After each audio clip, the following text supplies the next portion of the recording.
Meus irmãos, vamos juntos a uma leitura bíblica no Evangelho segundo escreveu Mateus.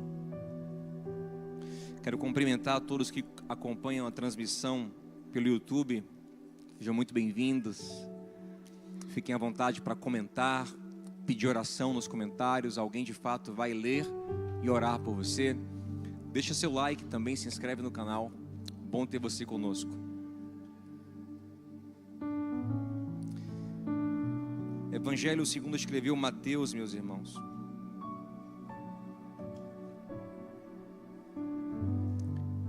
Capítulo 8. A partir do versículo de número 5. Aqui na minha Bíblia, essa perícope está nomeada como a fé do centurião.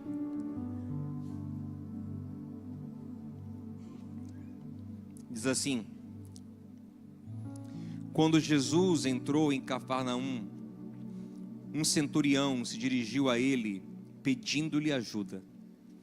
Ele disse: Senhor, o meu servo está em casa, paralítico, em terrível sofrimento. Jesus lhe disse: eu irei curá-lo. O centurião respondeu: Senhor, não mereço receber-te debaixo do meu teto. Basta que digas uma palavra e o meu servo será curado. Pois eu também sou homem sujeito à autoridade e com soldados sob o meu comando. Digo a um vá e ele vai, a outro venha e ele vem. Digo ao meu servo faça isto e ele o faz. Ao ouvir isso, Jesus admirou-se e disse aos que o seguiam: em verdade lhes digo que nem mesmo em Israel encontrei alguém com tamanha fé. Eu digo que muitos virão do Oriente e do Ocidente e se assentarão à mesa com Abraão, Isaque e Jacó no reino dos céus.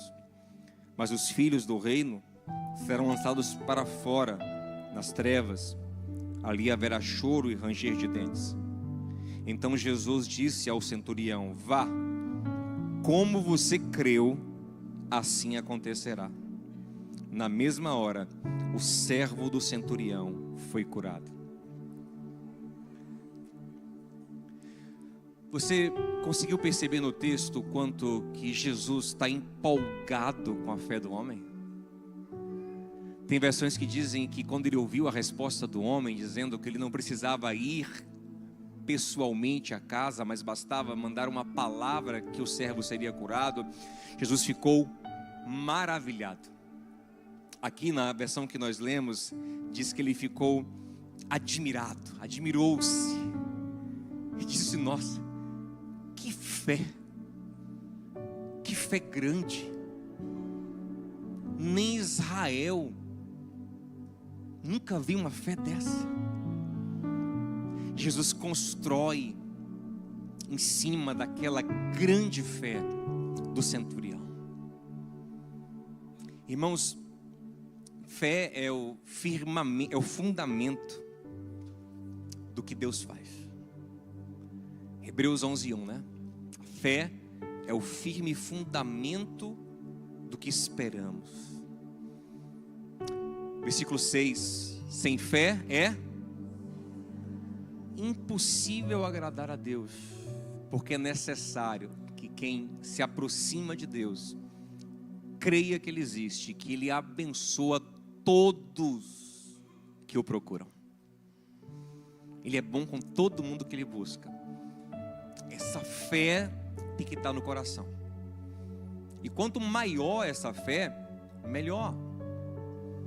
Às vezes a gente pensa: não, mas se eu tiver um pouquinho de fé já está bom. Não, é melhor ter um pouquinho de fé do que fé nenhuma. Mas não é bom se conformar com uma fé pequena. Jesus, sempre que lidou com fé pequena, ele falou de forma crítica. Por exemplo, quando Pedro estava andando com ele sobre as águas pela fé, então ele perde a fé e começa a afundar. O Senhor o salvou, mas deu uma bronca nele, lembra?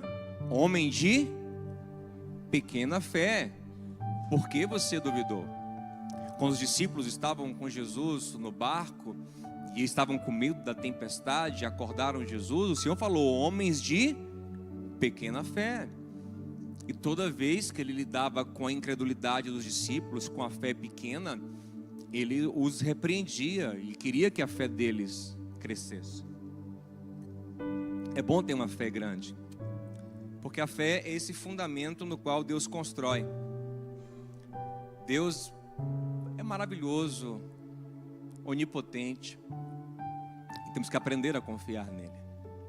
Um texto muito clássico sobre isso é aquele de Marcos capítulo 9, quando o Senhor está no monte com Pedro, Tiago e João, onde ocorreu a transfiguração, e quando ele desce, encontra uma pequena confusão, porque o pai de um menino endemoniado levou seu filho para ser atendido por Jesus, mas não encontrou o Senhor. Os discípulos que estavam ali embaixo tentaram expulsar o demônio do menino, não conseguiram. Quando o Senhor chega e vê aquela confusão, pergunta o que está acontecendo, o pai do menino fala: Senhor, trouxe meu filho para o Senhor não estava aqui, teus discípulos tentaram me ajudar, mas não conseguiram. Se o Senhor puder fazer alguma coisa, nos ajude. Aí o Senhor falou: como é que é, Bion? Se eu puder. Se você puder crer, tudo é possível ao que crer. Então, Diogo, quem tem fé é onipotente? Quem tem fé pode tudo, inclusive Deus está limitado à nossa fé? Porque Cristo só faz se o homem tiver fé. Ele faz de acordo com a fé. E quem tem fé pode tudo? Não, não é isso. Quem pode tudo é o Senhor. Mas a fé é a confiança em quem pode tudo. E por que essa confiança é tão necessária? Porque tudo que Deus faz, gente, Ele faz para manifestar a sua glória. E não é por vaidade, não. É porque a glória de Deus é o sustentáculo do mundo. Tudo que é bom é a manifestação da glória de Deus. Os bons valores, os bons princípios, tudo que é bom é sustentado pela glória de Deus. Então Deus tem que ser glorificado, tem que ser exaltado, para que possamos refletir essa glória dele, que é o nosso bem e o bem do mundo, e o agrado do coração dele. E se nós não tivermos fé, nós não glorificamos a Deus. Já é Natal no shopping, né? Imagina que quando chegar em 25 de dezembro, você acorda e tem um presente, uma caixa vermelha com laço verde na sua janela. Quando você abre aquele presente que você queria, no meu caso um PlayStation 5. Eu sou meio menino ainda, gente, também. Então. Você vai atribuir a Papai Noel? Você vai mandar uma cartinha para o Papai Noel? Você vai falar: poxa, meu marido comprou, minha esposa comprou um presente para mim, meu pai passou aqui, né? Porque você não acredita em Papai Noel. Por melhor que seja o que acontecer na sua vida, você nunca vai atribuir a quem você não acredita. Por isso, quem não tem fé não atribui a Deus o que lhe acontece. Atribui ao acaso, à sorte, e pior, o que mais costuma acontecer, atribui a própria competência, atribui a si mesmo, ao orgulho. Então passa a confiar cada vez mais em si mesmo, passa a ser o seu próprio Deus. Aquilo no que você confia é o seu Deus, e é a isso que você obedece, é a isso que você segue. Quem não confiar em Deus tenderá a confiar em si mesmo. E nós temos um coração corrompido. E quem confia em si mesmo segue o próprio coração corrompido e faz o mal. Por isso que Jeremias 17 diz: maldito é o homem que confia no que é humano. Não é um homem que confia em outro homem, não. É o homem, lá assim, maldito o Geber, que confia no Adam. Maldito o homem que confia na humanidade, no que é humano. Aí o texto fala: porque ele afasta o seu coração do Senhor. Se você confiar em você mesmo, você afasta o coração do Senhor. Então a fé é necessária. Deus quer construir onde há fé, porque quem tem fé reconhece conhecerá. Tiago 1,17. Não vos enganeis, toda boa dádiva, tudo que é bom, vem do alto, do Pai das luzes. A palavra fé é a mesma palavra para fidelidade na Bíblia, sabia? Fé e fidelidade são sinônimos, uma deriva da outra. Você é fiel ao que você acredita. Lá em Gálatas 5:22, por exemplo, que diz que o fruto do Espírito é amor, alegria. Tem versão que fala fé, tem versão que fala fidelidade. Porque a mesma palavra pistis do grego, no hebraico do Antigo Testamento é emuná, que é a mesma palavra para fé e fidelidade. Nós só somos fiéis ao que acreditamos. E mais do que te beneficiar com alguma coisa boa, Deus te quer fiel a Ele, porque ser fiel a Ele é viver o bem. Amém? Por isso que sem fé é impossível agradar a Deus. E é por isso que o Senhor vai construir em cima da nossa fé. Ele não vai desperdiçar a fé. Observe, esse homem tem uma grande fé. Jesus está indo para a casa dele, ou intenta ir para a casa dele. Ele fala assim: não precisa, para quê? Daqui mesmo, manda uma palavra e meu servo lá será curado. O Senhor não fala assim: não, sua fé é grande demais, eu não posso construir isso. Não, o Senhor aproveita a fé dele integralmente. Quanto mais pudermos crer no Senhor, mais o Senhor glorificará o nome dele nas nossas vidas. Agora, observe que Jesus continua construindo sempre na medida da fé das pessoas. Por exemplo, a história de Jairo. Jairo é um príncipe da sinagoga. Significa um homem muito respeitado, tipo um pastor. Jairo é tipo um pastor dos judeus, líder da igreja. Mas está com a filha terrivelmente doente em casa. Ele procura Jesus. E o Senhor se dispõe a ir para a casa de Jairo. Está indo para a casa de Jairo. Só que no meio do caminho, uma mulher com fluxo de sangue toca nele e ele resolve curar não só o corpo, mas a alma da mulher. Ele para, ele quer ter um contato com a mulher mais profundo. Ele pergunta: quem me tocou, quem me tocou? E o povo diz: Senhor, todo mundo lhe tocou. Ele fala: não, alguém tocou diferente. Não dou um passo sem ter contato com ela. Até que a mulher, depois de um tempo, veio. Ele trata com ela. Agora imagina o coração de Jairo, porque sabe que cada minuto daquele pode ser o último da sua filha. Sua filha tem 12 anos. Eu imagino isso com um aperto no coração, porque a minha também tem. Qualquer minuto pode ser o último. Ele ali: Jesus, já curou essa aí, Senhor, bora, Senhor. Ô Senhor, já está boa, Jesus. Bora, Senhor, aperta o passo. E depois de um tempo que o Senhor finalmente tratou aquela mulher e continua agora com Jairo a caminho da sua casa, vem mensageiros da casa de Jairo e dizem a ele: deixa o mestre em paz, porque sua filha morreu. Jairo pensa: nossa, não deu tempo. O Senhor olha para ele e diz: Jairo, fica tranquilo, eu vou lá mesmo assim. Mas imagina o sofrimento de Jairo a cada passo, a angústia, a dor, o sofrimento do seu coração. Gente, tudo isso poderia ser evitado se Jairo tivesse a fé do centurião, sim ou não? Por que Jesus não faz a mesma coisa com Jairo? Por que daqui ele não dá uma palavra para lá a menina ser curada? Por propósitos eternos dele, mas também porque Jairo não tinha fé para isso. Essa fé foi do centurião. Várias vezes Jesus, talvez se Jesus faz isso com Jairo, o povo que estava lá, e o próprio Jairo dizia: não, foi coincidência.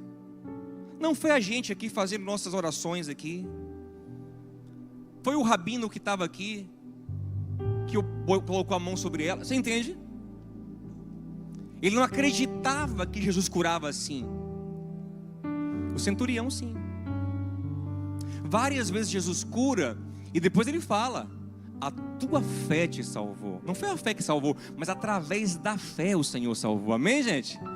Eu confio na sua fé. Seja feito conforme a tua fé. Então, gente, crescer em fé é necessário, para que o Senhor faça mais em nossas vidas. E quanto mais uma fé fraca nós tivermos, pior vai ser. Tiago capítulo 1 fala o seguinte: quem vai pedir a Deus, cuidado para não pedir muito duvidoso, sem fé, porque quem duvida é inconstante, como a onda do mar. Ele é inconstante. E aí vem uma palavra forte: não pense tal homem que receberá de Deus coisa nenhuma. Mas fica tranquilo, porque hoje Deus te trouxe aqui. Deus nos trouxe aqui para fortalecer a nossa fé. Romanos 10:17 diz que a fé vem por ouvir e ouvir a palavra de Deus. Você está ouvindo ela aqui, vai sair daqui com mais fé hoje em nome de Jesus. E nós vamos ensinar aqui agora. Como é que você pode ter mais fé? Ouvindo a palavra, sim. Mas existe algo que a palavra tem que operar em seu coração para que você tenha fé de verdade. Vamos pensar? Gente, só teve 2 pessoas que Jesus elogiou por ter uma grande fé. 2 pessoas que admiraram, ele ficou admirado por tanta fé. A maioria das pessoas que o Senhor encontrou em Israel, ele ficou negativamente impressionado com a falta de fé. Por exemplo, se você ler Marcos capítulo 6, ele está logo no início do capítulo em Nazaré, o vilarejo na Galileia onde ele cresceu. Por isso ele é Jesus de... E sabe o que o povo está falando lá? Ó, para Jesus, filho de Maria. Olha, ó Clotilde, filho de Maria aqui, ó. Olha isso, irmão de Tiago, ó. Eu troquei fralda dele. Messias. Agora como está todo metido, ó para Jesus, gente. Você que defende Zé Carpinteiro, rapaz, aquele menino. Zé Carpinteiro, é brincadeira. Então assim, o texto não é exatamente assim, né? Mas estão dizendo, aqui seus irmãos, seu pai. Estão falando isso. Aí o texto, no versículo 5, diz assim, ó, que ele ficou admirado com o tamanho, que ele não pôde fazer muita coisa ali. Ele não, era tanta incredulidade que ele não podia construir nada ali, porque Deus não seria glorificado. E não pôde fazer muita coisa ali. E a minha pergunta para você hoje: se o Senhor que sonda o teu coração hoje fosse dar um laudo sobre a tua fé, ele ficaria admirado pela fé do centurião? Nossa, que fé, empolgado com a sua fé para construir na sua vida? Ou ele diria, aqui não dá para construir nada. Só 2 pessoas Jesus elogiou por ter uma grande fé: esse centurião romano e uma mulher cirofenícia. Lembra do pão para o cachorrinho? Gente, os 2 não são israelitas, os 2 não são judeus. Gente, por que é que as únicas 2 pessoas que Jesus elogia por ter grande fé são justamente pessoas que não têm a tradição religiosa da fé? Que coisa paradoxal. Os discípulos dele que andavam com ele eram criticados por ter pouca fé. Os meninos que foram criados na EBD, menino criado cantando, né? Depois hoje em dia, né? Trazendo boi, menino criado cantando, né? Leia a Bíblia, faça a oração, faça a oração. Não tem fé. Aí um menino que vem da rua, que cantava na infância, lua de cristal, que me faz sonhar, tem mais fé. Como é que pode, gente? O menino que canta Pedro, Tiago, João no barquinho, né? Jogaram a rede. Ah, você não sabe não, né? Que bom, mas que bom, olha. Tá bom, você... né? Jogaram, Jesus mandou jogar do outro lado, Jesus mandou. Gente, isso aqui é música de fé. É música para gerar fé. É como se Jesus estivesse no meio dessa galera e ele não tem fé. Natanael O israelita em quem não há maldade não tem fé suficiente. João, que deita a cabeça no peito de Jesus, não tem fé. Os homens onde o pão se multiplica na mão deles não tem fé. Pequena fé, pequena fé, pequena fé. Os fariseus, sabe, gulosos de escritura, estudiosos, teólogos, gente de culto, de oração, não tem fé. Tomé, você já sabe, né?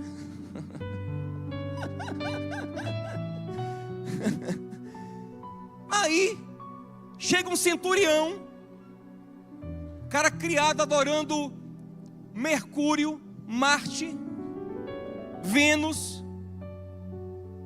uma cultura pagã, não conhece o Deus de Israel, e o cara tem fé. Vem a Cirofenícia, Cananeia, em outra versão, povo marcado pela idolatria, tem fé, tem grande fé. Como explicar isso? Deixa eu te explicar. Aprenda. Fé é inversamente proporcional à nossa autoconfiança. Quanto mais eu confio em mim mesmo, menos fé eu tenho. Os judeus, por causa do que é bom que eles receberam, das tradições deles, da religiosidade deles, não conseguiam confiar tanto em Jesus. Por quê? Porque confiavam neles.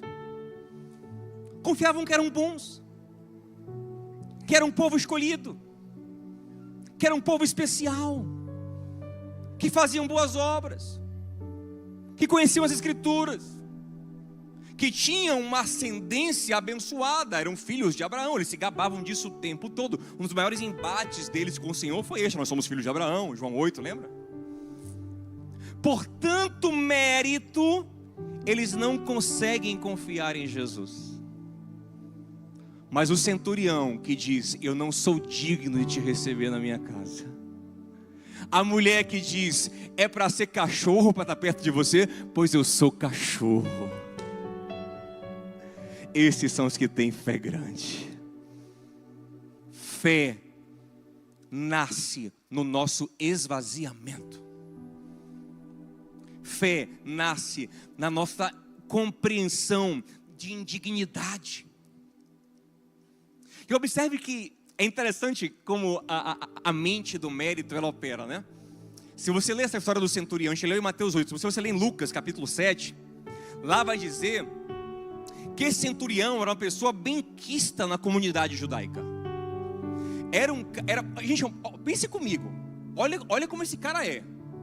Porque ele é um centurião romano. Você sabe que Roma está no auge, né? Só que é auge do Império Romano. Não sei quem gosta de história antiga, de Roma antiga, mas o auge do Império Romano, gente, é a coisa mais gloriosa, mais luxuosa que o mundo já viu. É a maior ostentação de grandeza humana concentrada, é o auge do Império Romano. É onde há mais poder, mais orgulho, é no auge do Império Romano. Os imperadores se achavam deuses. E você sabe que quando você trabalha na capital, como Roma, você não quer ser transferido para o interior, que não tem muita coisa. A Judéia era uma provínciazinha seca. Gente, o território de Israel é 70% deserto. Não é semiárido igual aqui no sertão nordestino, não. Aqui é semi, lá é árido, lá é deserto. Um povo esquisito, com tradições esquisitas. Então quando os romanos chegavam lá, eles se diziam: poxa, me mandaram para esse submundo aqui. E se achavam muito superiores aos judeus. Aquele homem, com o status que tinha, o poder que tinha, ele não tinha nem que pedir a Jesus, ele podia mandar. Ô, seu nazareninho, você faz milagre, é? Pô, vai lá em casa, viu? Olha a espada na mão, ó. Passe lá para casa, vai lá em casa. Não, ele vem implorar ao caipira: Outra coisa, Jairo está intercedendo pela filha dele. Lindo. Esse homem está intercedendo por um servo, por um escravo dele. Sabe o que é um escravo no Império Romano? É um objeto para muita gente. Morreu um, bota outro no lugar. Mas aquele homem está se expondo por causa de um escravo. Vou dizer mais para você ver como ele é gente boa. Os anciãos judeus, que são os mais respeitados entre os judeus, estão intercedendo a Jesus por ele. Porque em Lucas, ele não se acha nem digno de falar com Jesus. Ele pede aos anciãos, que são homens respeitados entre os judeus, para falar com Jesus. E eles falam o seguinte: Jesus, olha como eles falam, Lucas 7,4: Jesus, atenda a ele, porque ele merece. Porque ele é tão legal que ele construiu uma sinagoga para a gente. Gente, ele construiu uma igreja para os crentes. Um cara humilde, se preocupa com o servo dele, constrói uma igreja, mas em nada disso ele se orgulha. Quando o Senhor diz que vai na casa dele, ele fala: eu não sou digno. Olha a mentalidade dos judeus: ele é digno.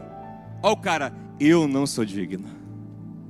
Os judeus: ele merece. Ele: eu não mereço. Fé opera onde sabemos que não merecemos.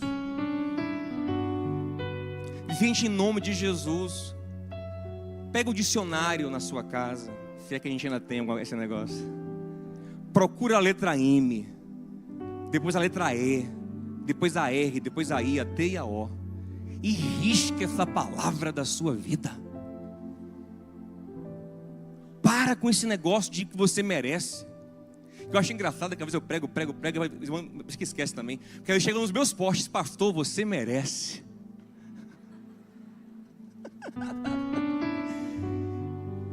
Que mereceu o que, gente? Como é que nós merecemos Jesus Cristo, gente? A mulher Sirofenícia, ó, a mulher Sirofenícia, a outra de grande fé, ó como é que ela era.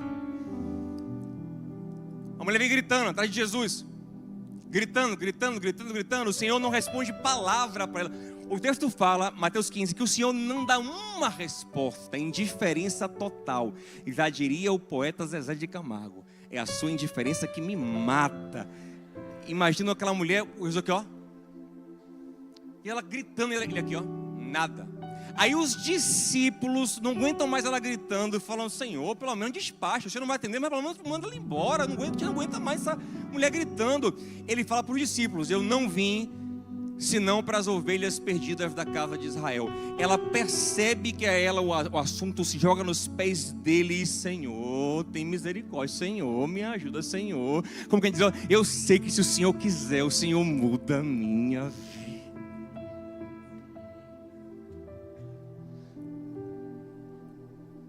Totalmente humilhada. O orgulho, o ego, já foi, estou aqui, eu quero, Senhor, eu quero. Aí ele diz: mulher, não é lícito pegar o pão dos filhos e dar aos cachorrinhos. Aí ela disse: eu sou cachorrinho? Não era nada até agora. Agora já sou alguma coisa, meu Deus do céu. Até agora eu não era nada. Até agora era silêncio, eu não existia, você nem me respondia. Agora já está falando comigo? Estou chegando no teu coração. Já sou um cachorrinho? Cachorrinho não come o pão do filho não. Mas a migalhinha, rapaz, ela ganhou de Jesus na argumentação.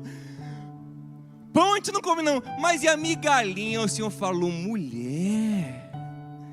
Falou: Senhor, me dá uma migalhinha tua que resolve a minha vida. O Senhor é tão grande, o Senhor é tão maravilhoso, o Senhor é tão poderoso, que uma migalhinha tua resolve a minha vida. E o Senhor disse: mulher, grande é a tua fé, seja feita conforme a sua fé. E mais uma vez o outro caso, que de longe, aleluia, a menina é curada em casa. São duas pessoas que não estão se apegando ao que são, estão se apegando ao que Jesus é. Preste atenção. O centurião acredita que Jesus pode curar sem ir na casa. A cananeia acredita que uma migalha de Jesus é suficiente. Ambos não têm orgulho religioso. Ambos se humilham e dizem: não somos dignos. Você entende? Sabe o que é que está matando a sua fé? A sua autoconfiança. Fé nasce de esvaziamento. Fé é não confiar em si mesmo. Mas Diogo, então, a pessoa que tem fé é uma pessoa insegura? Porque a autoconfiança é uma coisa importante para que tenhamos segurança. Não, gente, é o contrário. Quem tem fé é mais seguro do que o autoconfiante. Por quê? Porque o autoconfiante, ele vai no limite da sua capacidade. Quem tem fé, não. É infinito o teto dele. Tudo é possível ao que crê. Tem uma ilustração que você pode perceber agora. Imagina que você entra num avião. E aí o avião dá uma tremida e você fica tranquilo. Você fica tranquilo ali porque você confia em você mesmo? Se cair aqui, eu sei me virar. Tem até um cara que fala isso aí, né?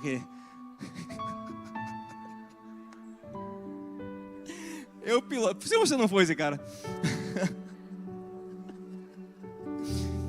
Você confia.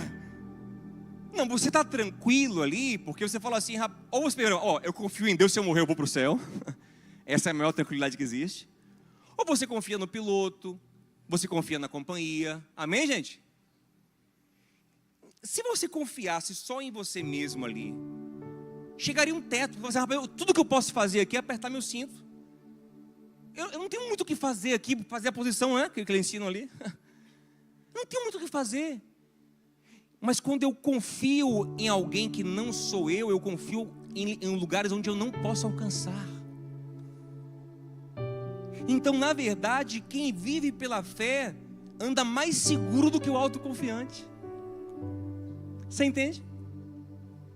E essa é a proposta do Evangelho. Mas qual é o problema? É que o mundo prega o tempo todo autoconfiança, autoconfiança, autoperformance, autodesempenho, autoconfiança. Aí você fica cheio disso. Aí você fica variando. Ou você está em crise de identidade, de baixa estima, ou você está orgulhoso.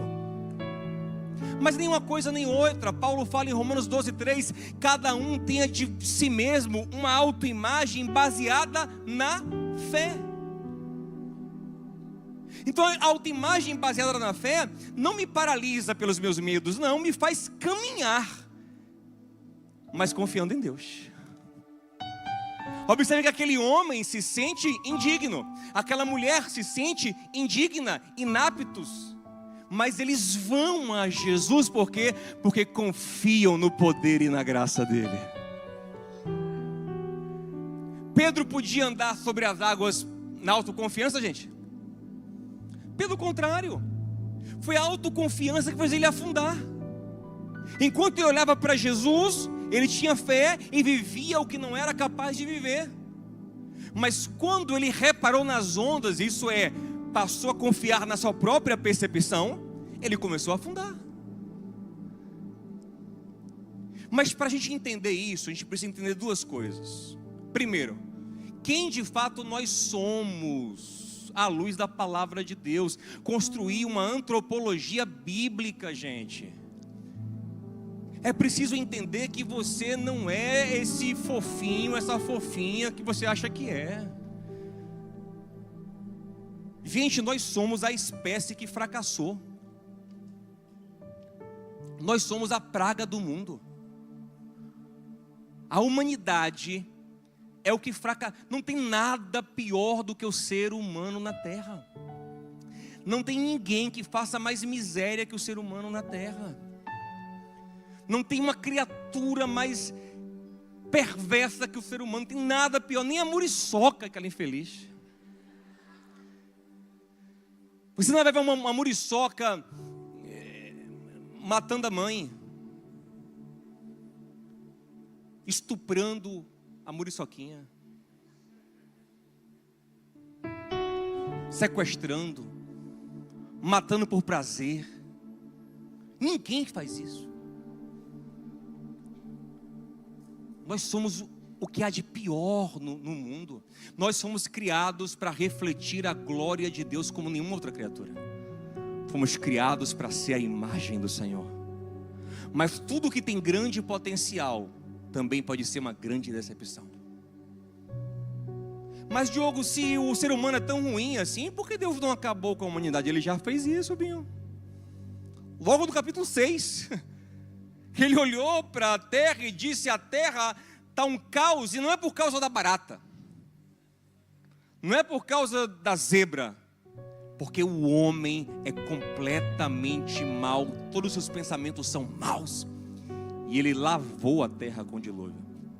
Mas é engraçado que tem gente que ouve isso e ele se acha o Noé. Se fosse hoje, não, o Senhor sabe, né? Ô, Bion, você Noé, não, viu? Você Noé, não. Ó, deixa eu falar uma coisa. Ó, Deus preservou uma família, não é porque eles eram bons, não. É porque eles tinham um projeto de continuar a humanidade. E o texto fala claramente em Gênesis 8, que Noé achou graça aos olhos. Gênesis 6:8. Noé achou graça aos olhos de Deus.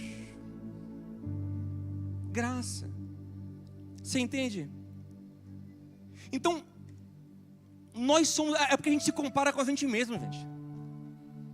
A gente se acha bom porque a gente se compara com os caídos. Eu sempre uso a ilustração da barata, porque é fácil. Eu sempre imagino o que pensaria uma barata, se ela pudesse pensar, quando visse a gente com raiva dela, querendo dar uma sandalhada nela, jogar o baigão, dizer: rapaz, para que isso?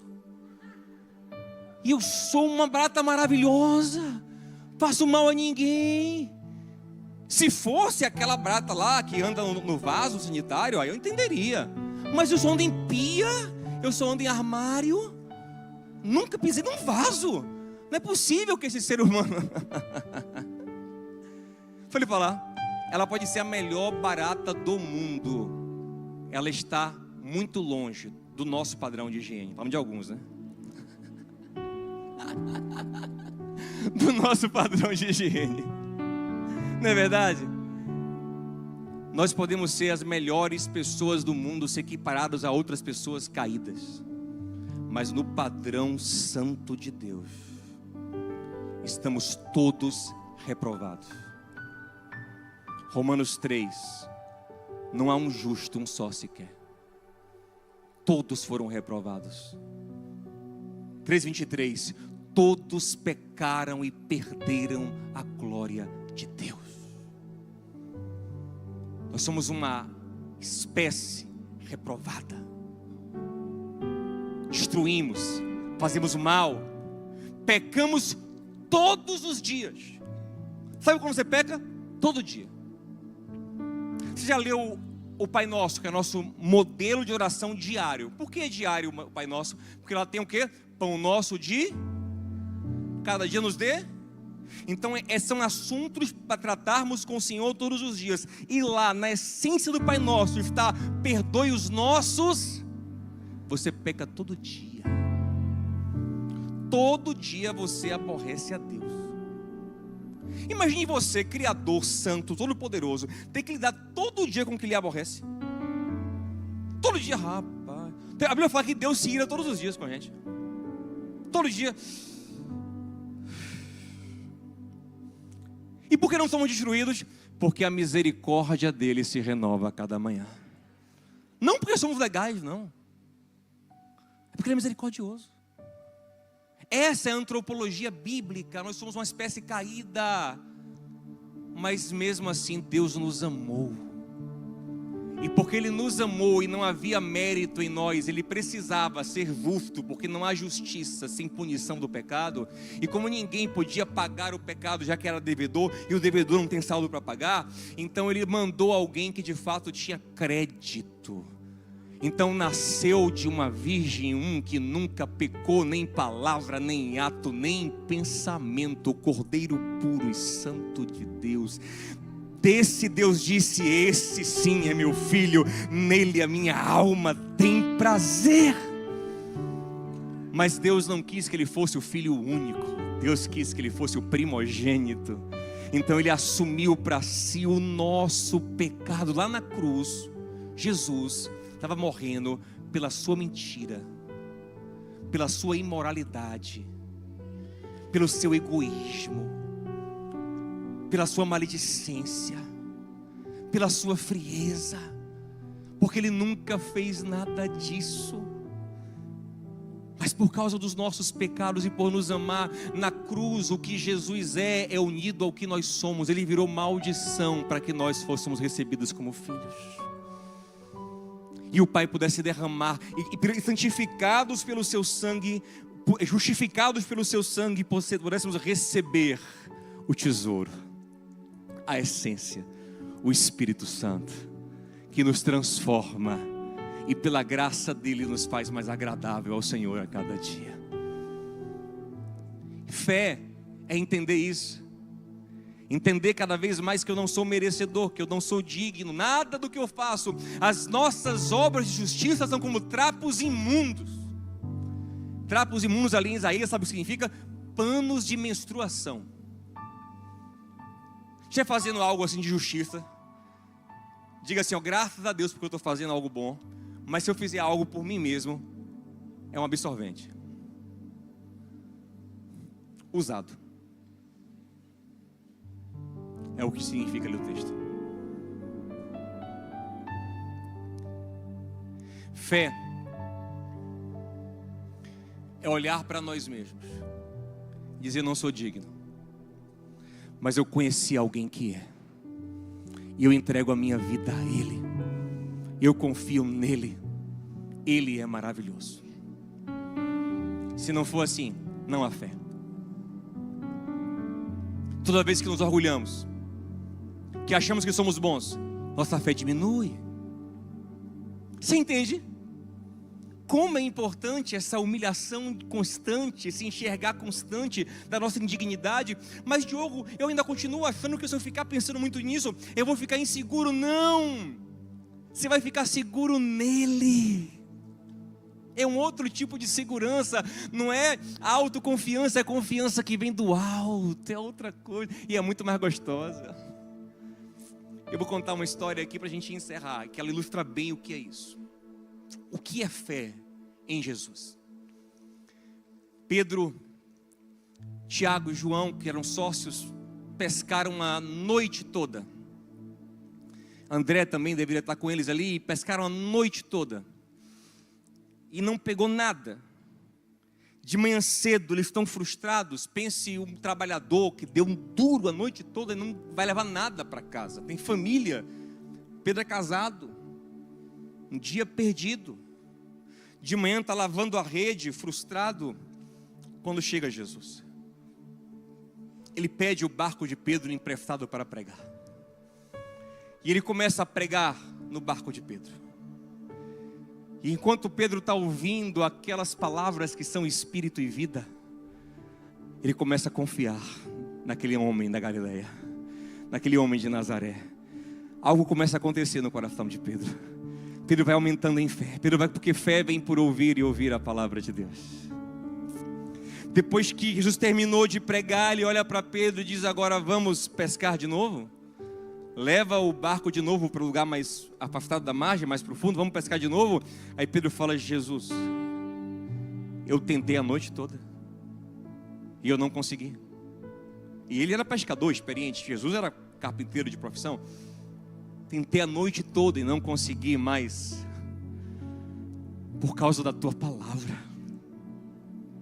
eu vou tentar de novo. Eu vou de novo, mas não confiando em mim mesmo.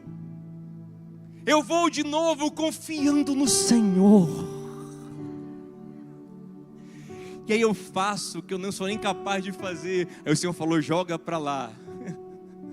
E Pedro: não quero saber, do que eu sou, do que eu tenho. Eu estou debaixo da palavra dele, eu estou com ele agora, eu estou sendo guiado por ele, direcionado por ele. E Pedro joga a rede, e quando Pedro puxa, ele não consegue puxar, ele chama mais gente para puxar. Eles têm um trabalho imenso, e vem tanto peixe que não cabe no barco. É uma pescaria maior do que o barco era capaz de receber. Ou seja, uma pescaria que ele nunca tinha nem projetado fazer na vida. Ele nunca fez na vida. Era tanto peixe que teve que chamar o outro barco para encher o outro barco, e os dois quase que não dão conta. Sabe por quê?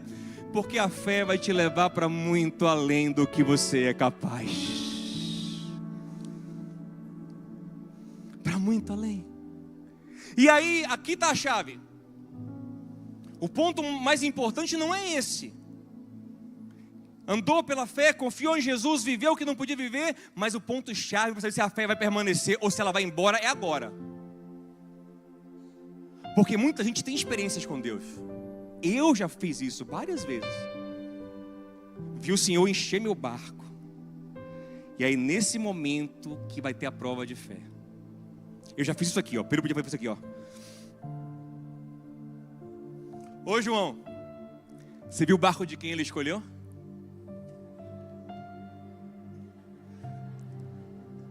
Eu tenho para mim, João, que foi aquele propósito que eu fiz. João, você dizimou no mês passado?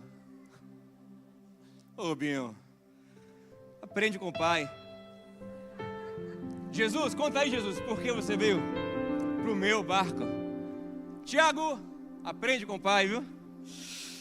Eu acho que amanhã, inclusive, eu vou vir. Jesus, amanhã, certinho, viu? Conto com o Senhor, viu? Amanhã, não fale não, viu? Amanhã, 6 horas do Senhor aqui. Quando Pedro viu aquilo, Pedro caiu de joelho e falou: você é louco? Não, no meu barco não. Afaste-se de mim. Eu sou pecador. Eu não mereço isso. Não faz isso aqui não, Jesus. Não. Eu não mereço isso. Afaste-se. Lucas 5.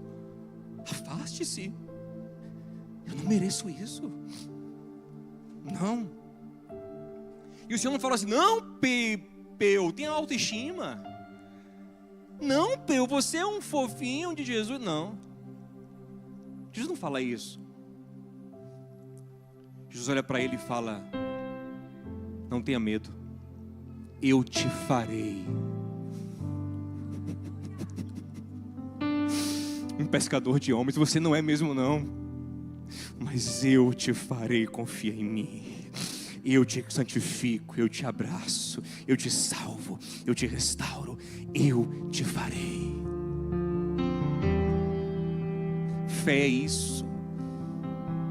Fé é saber que você não merece, que você não é digno, que você não pode, que você não é capaz, que você é fraco, mas que Ele é maravilhoso. E se agarrar nele.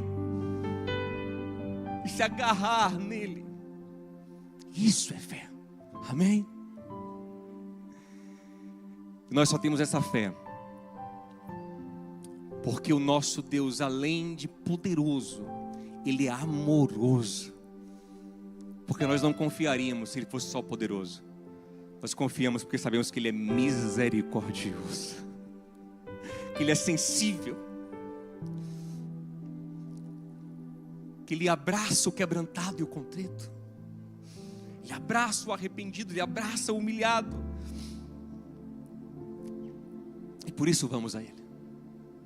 Ele é tão bom, Ele é tão bom, que Ele não quis ser abençoado sozinho. Ele se partiu por amor de nós. E por isso a gente vai receber agora o pão e o cálice, que são um pedido dele. Ele fez esse pedido para que nós nunca nos sentíssemos sós, para que sempre lembrássemos do que Ele fez. Ele disse: comam em memória de mim, até que eu venha. pode parecer às vezes uma coisa louca, essa coisa dele voltar, mas também parecia uma coisa louca quando se dizia milhares de anos antes dele vir, que ele viria. Quando Isaías disse 7 séculos antes que a virgem conceberia, parecia uma coisa louca, até que a virgem concebeu.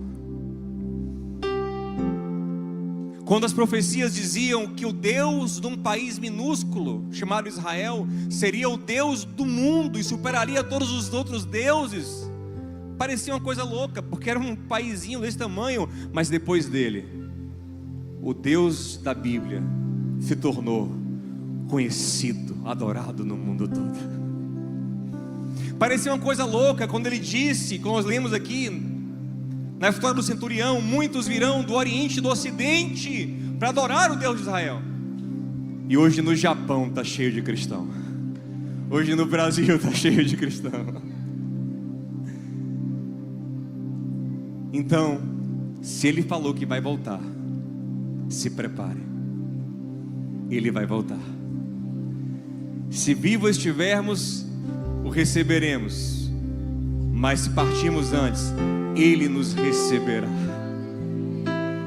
Como ele disse ao ladrão na cruz: hoje mesmo estarás comigo no paraíso.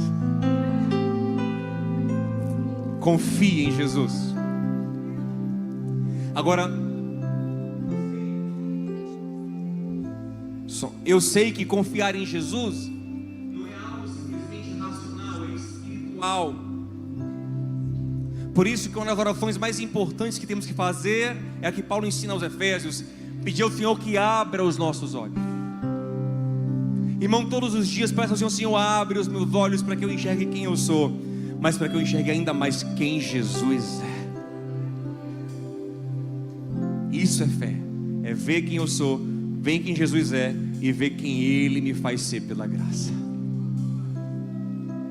Paulo diz em 2 Coríntios 4:6 que o mesmo Deus que disse haja luz, tudo escuro, Ele disse haja luz, e tudo se fez claro. É o Deus que faz a luz brilhar em nosso coração, para que vejamos a glória de Deus na face de Jesus Cristo.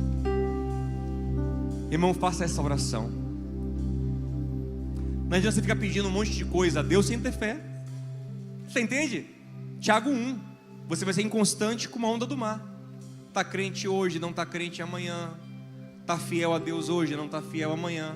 Então não adianta. A primeira coisa para quem não tem fé é pedir para ter fé. O que é que o homem de Marcos 9, que ouviu do Senhor: se você puder crer, tudo é possível que crer, o que é que ele fez? Clamou: Senhor, me ajuda na minha incredulidade. Peça fé a Deus, e a fé lhe vai ser dada quando você abrir os olhos para enxergar quem é Jesus. Então peça para conhecer a Ele, para ver a sua luz, para que a palavra de Deus ganhe vida no seu coração. Esse é o maior pedido que você pode fazer. Não adianta ficar pedindo produto. Deus quer nos dar a fábrica dentro de nós, o Espírito que nos leva a viver a vontade dEle. Diogo, mas essa ideia de que eu não sou, eu não posso me conformar ao pecado, me conformar às minhas dores, às minhas fraquezas. Não, gente, pelo contrário, é confiando nele que somos santificados. Porque a santificação também é uma obra que nós não podemos fazer em nossa força. E quando confiamos nele, começamos a andar sobre as águas desses mares turbulentos do pecado. Viver em santidade é andar sobre as águas. Viver em santidade nesse mundo é andar sobre as águas. E só olhando para Ele que nós conseguimos. É Ele que nos santifica. É pela fé que nós vencemos. Amém? Pegou o pão, pegou o cálice. Vamos ficar em pé em nome de Jesus. Olha que música linda, adore a Jesus.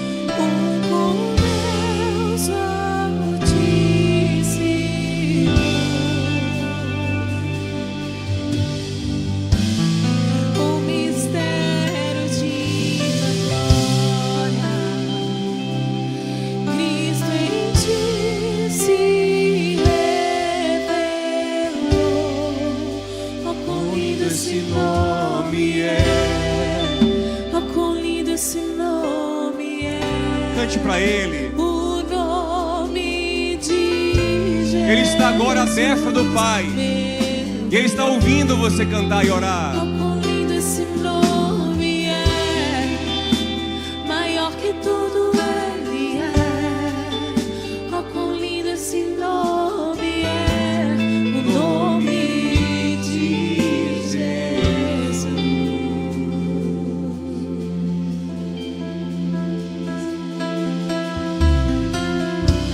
Deixou o céu para buscar-nos, veio pra nos resgatar. Amor maior, aleluia.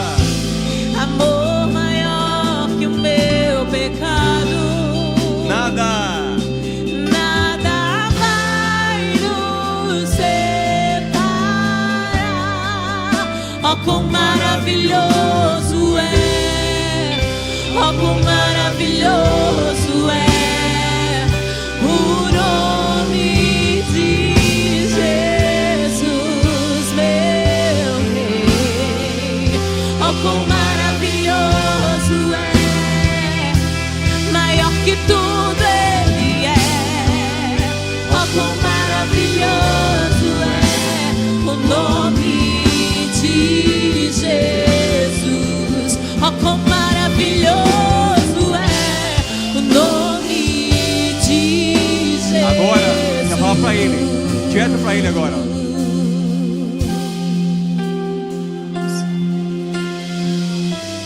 Diga pra Ele, o Senhor venceu a morte. Morte venceste, o véu tu rompeste, a tumba vazia agora está.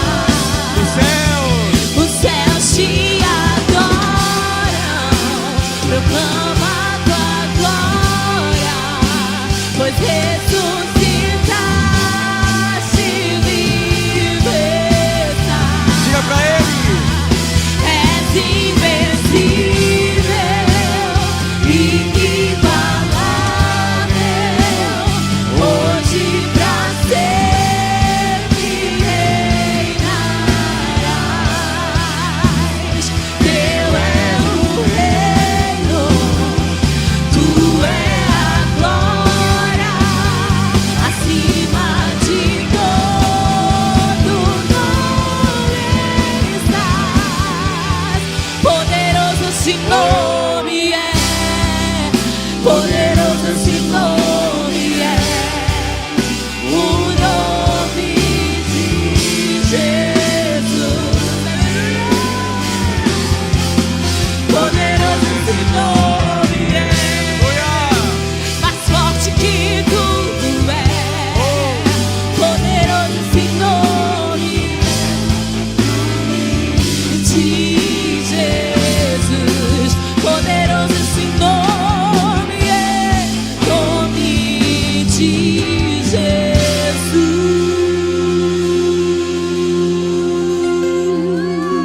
Oh, aleluia. Ele tomou o pão e, dando graças, partiu e disse: este é meu corpo, partido por amor de vós. Se Ele entregou a própria vida por nós, o que mais Ele nos negaria? Tudo que for necessário pode contar com a providência do Senhor, com o cuidado do Senhor. Quando Ele te disser não, é cuidado, confia nele. Paulo disse: se o Pai não nos negou o Filho, o que nos negaria? Se o Filho não nos negou a vida, o que mais não nos daria? Toma esse pão cheio de gratidão, dê graças ao Senhor e coma. Você faz parte do corpo de Cristo. Você foi alcançado pelo Senhor, alcançada pelo Senhor. Morte venceste, o véu tu rompeste, a tumba vazia agora está. O céu te adora, proclama tua glória, pois ressuscitaste.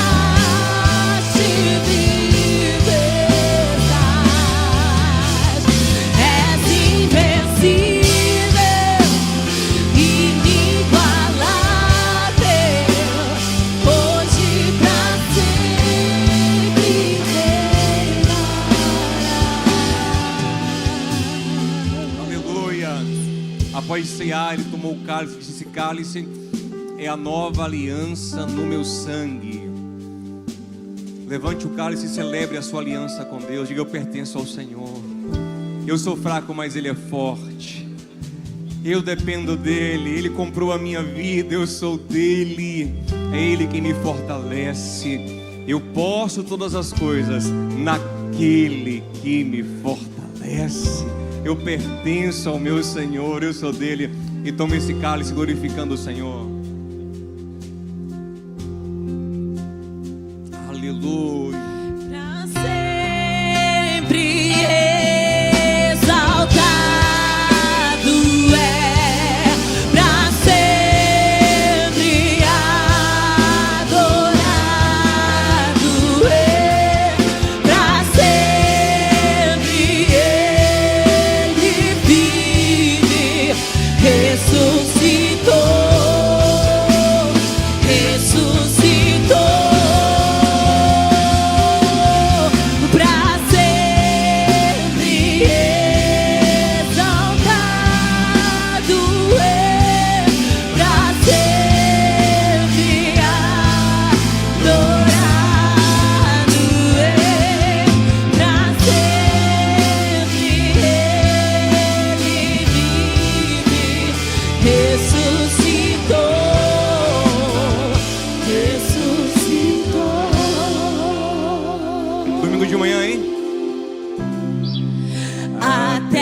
Estremeceu, sepulcro se abriu, e nada vencerá seu grande amor. Aleluia! A morte o Rei ressuscitou, Ele venceu pra sempre. Recebe, Senhor!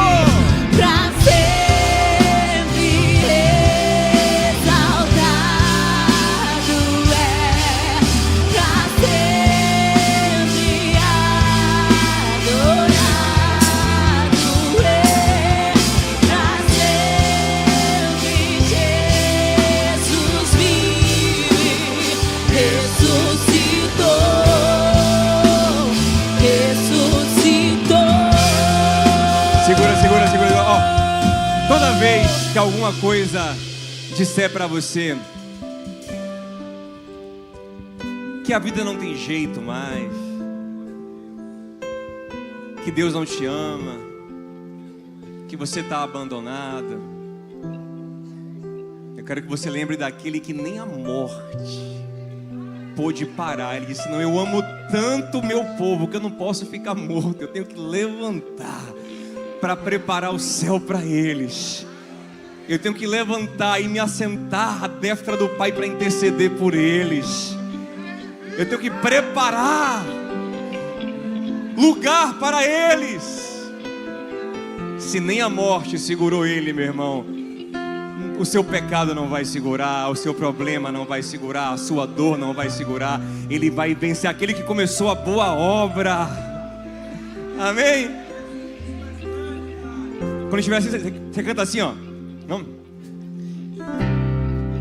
A terra estremeceu, sepulcro se abriu, e nada vencerá seu grande amor. Ó morte, onde estás?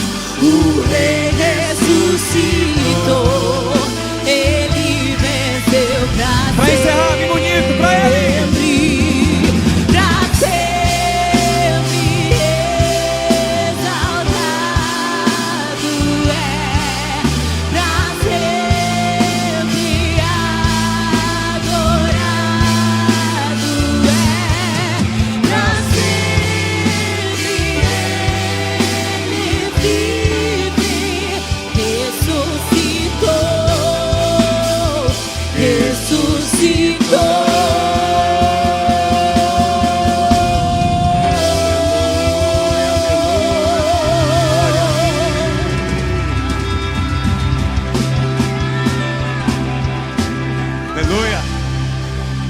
Paulo diz que A morte é o último inimigo. E Paulo, na ousadia da fé dele, que era especial, fala o que nós falaríamos um dia. Todos nós, ressuscitados em Cristo, Aleluia. diremos à morte: morte, cadê você agora? Morte, onde estás? Acabou, morte, o seu tempo. Agora é vida eterna com Cristo, amém? Que o amor de Deus, o nosso Pai, a graça de Cristo, nosso Senhor, comunhão e consolação do Santo Espírito de Deus seja contigo, com a tua casa, em nome de Jesus, amém. Boa semana, Deus te abençoe.